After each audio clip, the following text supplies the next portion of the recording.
বুবলির ভক্তদের জন্য আরো একটি সুখবর। গত সন্তান জন্ম নেওয়ার খবরটা যখন আমি দিয়েছিলাম, তখন আপনারা মিষ্টি খাওয়াননি। বুবলির ভক্তরা আমাকে মিষ্টি খাওয়াননি, এটা আপনাদের অন্যায় হয়েছে। আমার সাথে অন্যায় করেছেন। আজকে আর এই অন্যায়টা করেন না। আপনাদেরকে আমি যে সুখবরটা দিতে চলেছে, আপনারা হাওয়ায় উড়ে বেড়াবেন। চিত্রনায়িকা বুবলি তার সন্তানকে নিয়ে যে লেটেস্ট খবর আপনাদের সাথে এখন প্রকাশ করতে চলেছে। পুরো ভিডিও জুড়ে সাথেই থাকবেন, আপনাদের মতামত জানাবেন, ভিডিওটা শেয়ার করবেন। তারপরে আপনারা আপনাদের জায়গা থেকে একটু চিন্তা ভাবনা বিবেক বিবেচনা করে তবে আজকের এই নিউজটার মধ্যে একটা বুবলির নতুন একটা আনন্দঘন মুহূর্তের খবরটা তার ভক্তদের মধ্যে বিরাজমান। কারণ মেগাস্টার শাকিব খান যখন দীর্ঘ 9 মাস পরে আমেরিকা থেকে বাংলাদেশে প্রত্যাবর্তন করেছিলেন, ঠিক এমনই কিছু খুশির মুহূর্তে বুবলির ভক্তরা ভাসতে চলেছে।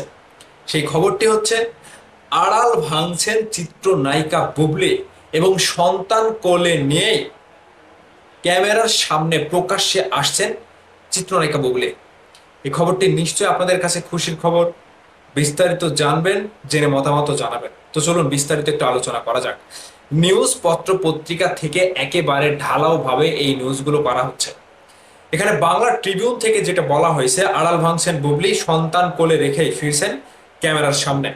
মাতৃত্বের খবরে আলোচনায় এসেছিলেন চিত্রনায়িকা বুবলি, তবে তারপর তার আর কোনো খোঁজ মেলেনি। ঈদে চলচ্চিত্র মুক্তি হলেও বুবলিকে প্রকাশ্যে দেখা যায়নি, কিংবা প্রচারণায় কিংবা কোনো মাধ্যমেই তিনি ক্যামেরার সামনে আসেনি। জানা যায় নবজাতক কন্যা সন্তানকে নিয়েই দেশে আসেন শাকিব খানের 2 সন্তানের জননী। অবশেষে জানা গেল, মাতৃত্বে ডুবে থাকলেও সিনেমাকে ভোলেননি এই নায়িকা। আসছে সেপ্টেম্বরে জাহিদ হাসান পরিচালিত ঢাকাইয়া দেবদাস চলচ্চিত্রের মাধ্যমে শুটিংয়ে ফিরছেন চিত্রনায়িকা বুবলি। চলচ্চিত্রটিতে তার বিপরীতে অভিনয় করেছেন আদর আজাদ। এই প্রসঙ্গে নির্মাতা জাহিদ হোসেন বাংলা ট্রিবিউনকে বলেন, বুবলির সঙ্গে কথা হয়েছে, ওর শারীরিক অবস্থা কিছুটা পরিবর্তন সাপেক্ষে সেপ্টেম্বরে শুটিংয়ে ফিরবে বলে কথা দিয়েছে। পুরান ঢাকায় সংস্কৃতি তুলে ধরতে নির্মিত হতে যাচ্ছে ঢাকাইয়া দেবদাস। এতে শিয়া যুবকের চরিত্রে অভিনয় করবেন আদর আজাদ। অন্যদিকে সুন্নি তরুণীর চরিত্রে দেখা যাবে বুবলিকে। শুধু তাই নয়, উর্দু ভাষায়ও তাদের কথা বলতে দেখা যাবে এই চলচ্চিত্রে। নির্মাতা বলেন, বুবলি যেহেতু এখন সন্তান ও নিজের পরিচর্যায় কিছুটা দিন সময় নেবেন, তাই আমরা এর মধ্যে অন্যান্য অংশের শুটিংগুলো শুরু করতে যাচ্ছি। আমাদের লক্ষ্য পুরান ঢাকাকে নিয়ে একটি পূর্ণাঙ্গ চলচ্চিত্র নির্মাণ করা। নামে বাণিজ্যিক ঘরানার চলচ্চিত্র পরিচয় মিললেও এটি প্রথমত আন্তর্জাতিক উৎসবগুলোতে লক্ষ্য করে নির্মিত হচ্ছে। তারপর দেশে মুক্তির পরিকল্পনা জানালেন জাহিদ হোসেন। তার পিতা নাসির হোসেন বিখ্যাত গবেষণা গ্রন্থ কিংবদন্তি ঢাকার রচয়িতা।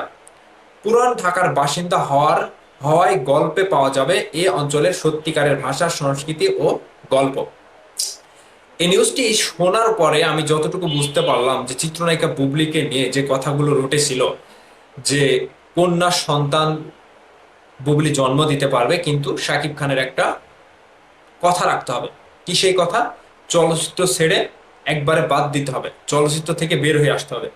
এর এই মতামতে কিংবা এই একটা কথার ভিত্তিতে শাকিব খানের এই একটা নির্দেশে নাকি বুবলি সন্তানের মা হওয়ার জন্য শাকিব খানের কাছ থেকে অনুমতি পেয়েছে এবং সংসার করছে। যে একটা কথাটা এরকম একটা কথা উঠেছিল।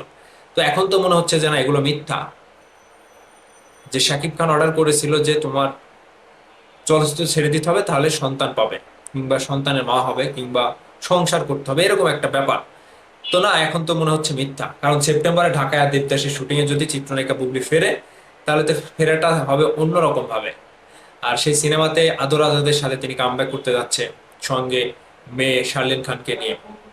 এই ব্যাপারটা আপনাদের কাছে কতটুকু ভালো লেগেছে, এবং আপকামিং বুবলির নতুন সেই ঢাকাইয়া দেবদাস সিনেমাটি দেখার জন্য কিংবা বুবলির জন্য আপনারা কতটুকু অপেক্ষায় আছেন, অবশ্যই কমেন্ট করে জানাবেন।